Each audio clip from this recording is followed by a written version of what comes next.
ॐ नारायणाय शरणं प्रपद्ये सर्वभय निवारय निवारय स्वाहा। ॐ नारायणाय शरणं प्रपद्ये सर्वभय निवारय निवारय स्वाहा। ॐ नारायणाय शरणं प्रपद्ये सर्वभय निवारय निवारय स्वाहा.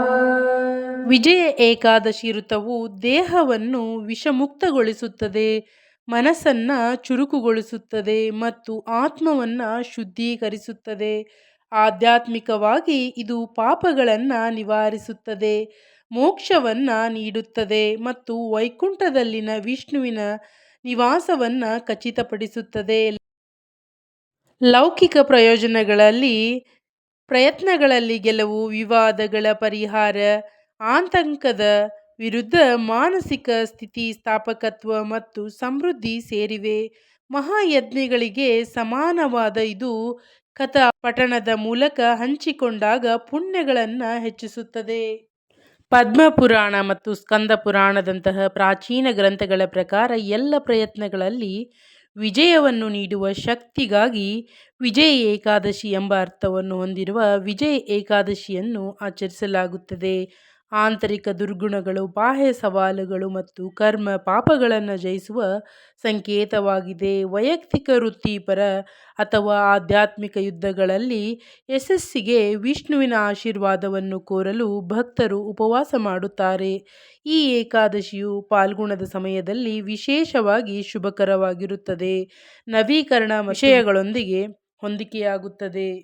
ಇದು ಬಹು ಜನ್ಮಗಳ ಪಾಪಗಳನ್ನು ಅಳಿಸಿ ಹಾಕುತ್ತದೆ, ದುಃಖ ಮತ್ತು ಆತಂಕವನ್ನು ಜಯಿಸಲು ಮಾನಸಿಕ ಶಕ್ತಿಯನ್ನು ನೀಡುತ್ತದೆ ಮತ್ತು ಶತ್ರುಗಳ ಮೇಲೆ ಅಥವಾ ಕಾನೂನು ವಿವಾದಗಳ ಮೇಲೆ ವಿಜಯವನ್ನು ಖಚಿತಪಡಿಸುತ್ತದೆ. ಇದನ್ನು ಗಮನಿಸುವುದರಿಂದ ಶಾಶ್ವತ ವೈಭವ ಮತ್ತು ಮೋಕ್ಷ ಸಿಗುತ್ತದೆ. ವಿಜಯ ಏಕಾದಶಿಯ ವ್ರತ ಕಥೆಯು ಪದ್ಮಪುರಾಣದಲ್ಲಿ ಸಮೃದ್ಧವಾಗಿ ವಿವರಿಸಲಾಗಿದೆ, ರಾಮಾಯಣ ಮಹಾಕಾವ್ಯದಲ್ಲಿ ಪ್ರತಿಧ್ವನಿಸುತ್ತದೆ. ಒಮ್ಮೆ ರಾಜ ಯುಧಿಷ್ಠಿರನು ಪಾಲ್ಗುಣದ ಕೃಷ್ಣ ಪಕ್ಷದ ಏಕಾದಶಿಯ ಬಗ್ಗೆ ಶ್ರೀಕೃಷ್ಣನನ್ನು ಕೇಳಿದನು. ನಾರದ ಮುನಿ ಬ್ರಹ್ಮನಿಂದ ಅದೇ ಬಗ್ಗೆ ವಿಚಾರಿಸಿದನು ಎಂದು ಶ್ರೀಕೃಷ್ಣನು ವಿವರಿಸಿದನು. ವಿಜಯ ಏಕಾದಶಿಯು ದುರ್ಗುಣಗಳನ್ನು ನಿವಾರಿಸುತ್ತದೆ ಮತ್ತು ವಿಜಯವನ್ನು ಖಚಿತಪಡಿಸುತ್ತದೆ ಎಂದು ಬ್ರಹ್ಮನು ವಿವರಿಸುತ್ತಾರೆ. ಈ ಕಥೆಯು ರಾಮನ ವನವಾಸದ ಸಮಯದಲ್ಲಿ ನಡೆಯುತ್ತದೆ. ಸೀತೆ ಮತ್ತು ಲಕ್ಷ್ಮಣರು ಪಂಚವಟಿ ಕಾಡಿನಲ್ಲಿದ್ದಾಗ ರಾವಣ ಸೀತೆಯನ್ನು ಅಪಹರಿಸಿದ. ರಾಮನು ಅವಳನ್ನು ಹುಡುಕುತ್ತಾ ಸಾಯುತ್ತಿರುವ ಜಟಾಯುವನ್ನು ಭೇಟಿಯಾದನು, ಕಂಬದನನ್ನು ಸೋಲಿಸಿದನು, ಸುಗ್ರೀವನ ಜೊತೆ ಮೈತ್ರಿ ಮಾಡಿಕೊಂಡನು ಮತ್ತು ವಾನರ ಸೈನ್ಯವನ್ನು ಒಟ್ಟುಗೂಡಿಸಿದನು. ಹನುಮಂತನು ಲಂಕೆಗೆ ದಾಟಿ ಸೀತೆಯನ್ನು ಭೇಟಿಯಾಗಿ ಸುದ್ದಿಯೊಂದಿಗೆ ಹಿಂತಿರುಗಿದನು.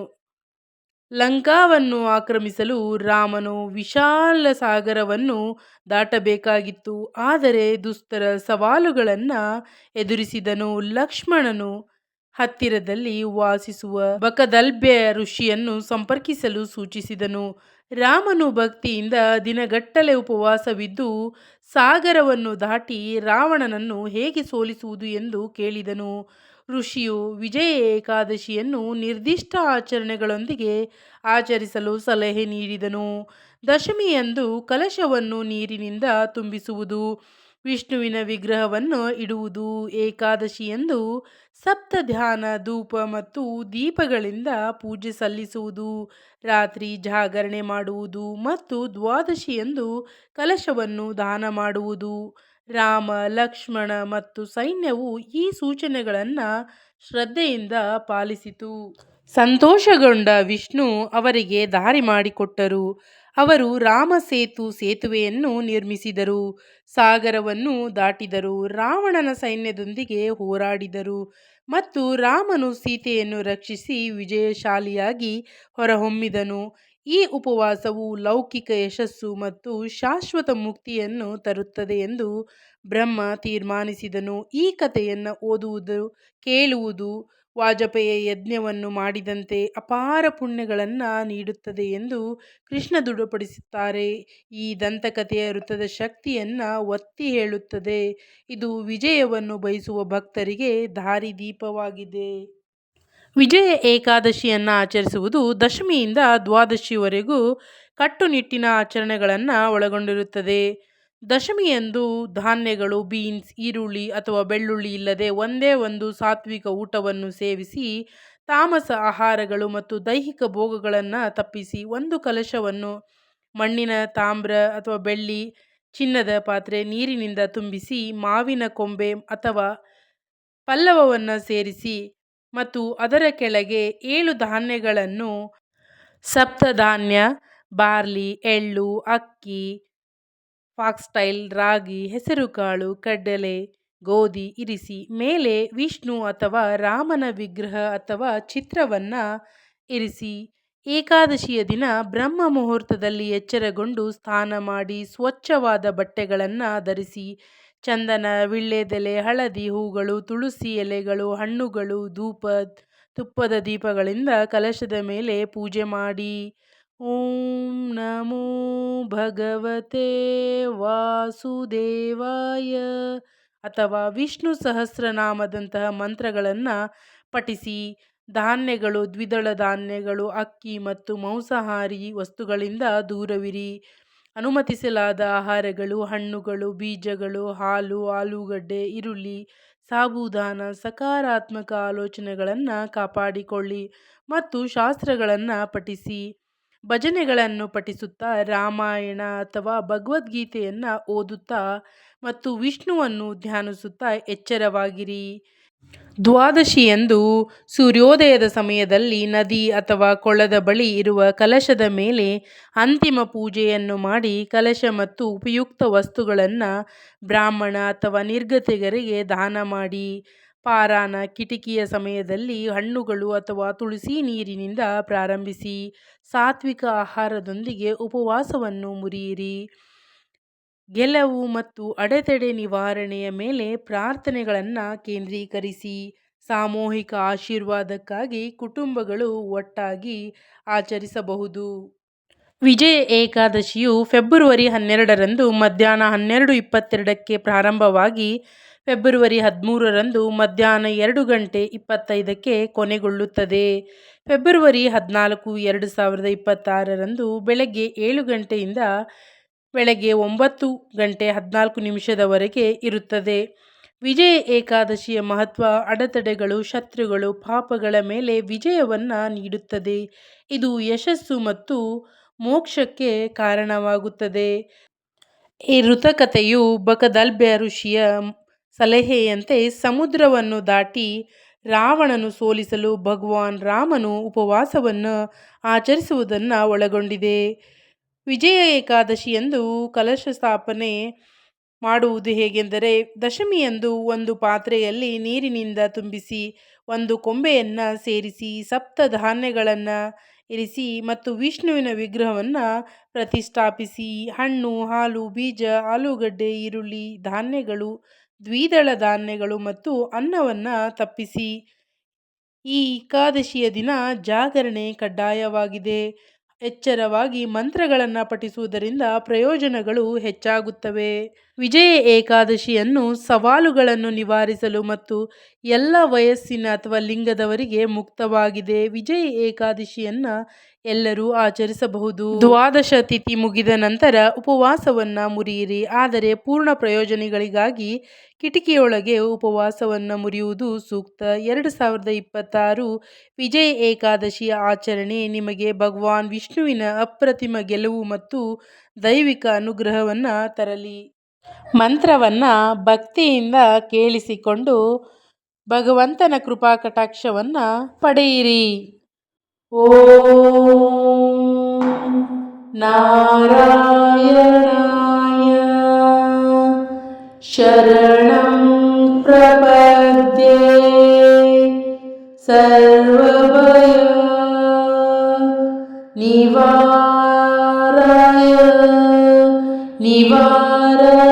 ಸ್ವಾಹ. ಓಂ ನಾರಾಯಣಾಯ ಶರಣಂ ಪ್ರಪದ್ಯೆ ಸರ್ವಭಯ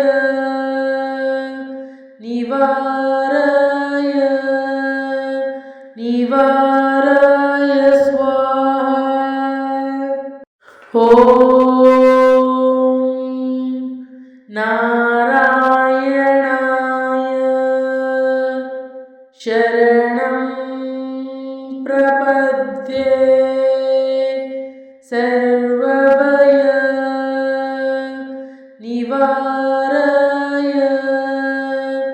ನಿವಾರಾಯ ಸ್ವಾಹ. ಓಂ ನಾರಾಯಣಾಯ ಶರಣಂ ಪ್ರಪದ್ಯೆ ಸರ್ವಭಯ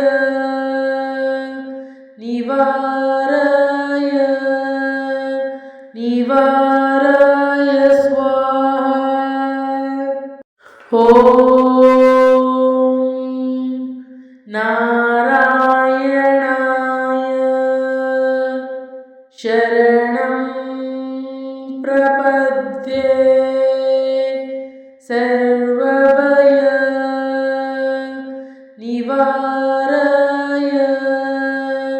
ನಿವಾರಾಯ ಸ್ವಾಹ. ಓಂ ನಾರಾಯಣಾಯ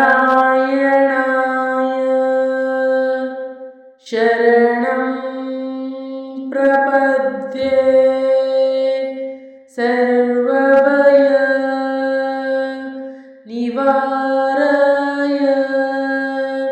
ನಿವಾರಾಯ ಸ್ವಾಹ. ಓಂ ನಾರಾಯಣಾಯ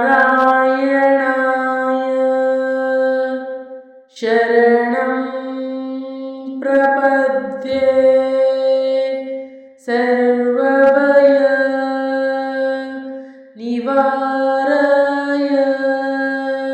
ನಿವಾರಾಯ ಸ್ವಾಹ.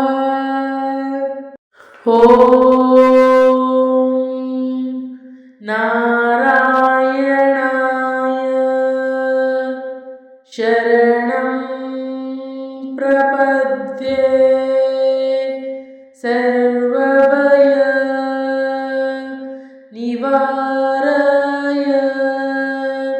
ನಿವಾರಾಯ ಸ್ವಾಹ. ಓಂ ನಾರಾಯಣಾಯ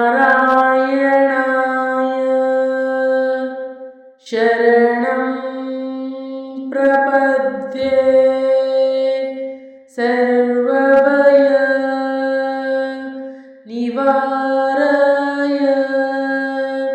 ನಿವಾರಾಯ ಸ್ವಾಹ. ಓಂ ನಾರಾಯಣಾಯ ಶರಣಂ ಪ್ರಪದ್ಯೆ ಸರ್ವಭಯ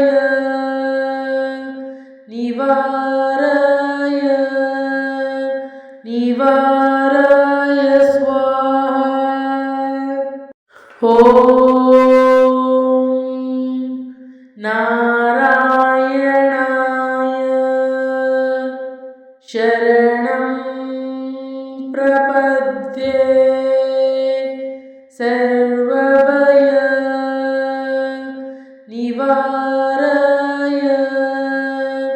ನಿವಾರಾಯ ಸ್ವಾಹ. ಓಂ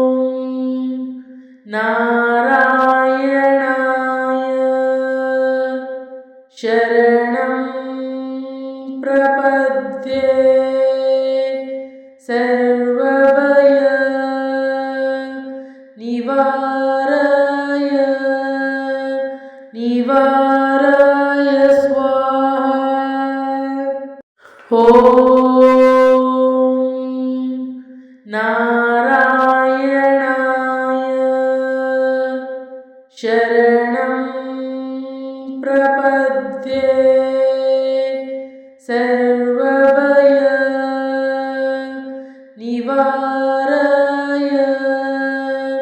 निवारय स्वाहा। ॐ नारायणाय शरणं प्रपद्ये सर्वभय निवारय निवारय स्वाहा। ॐ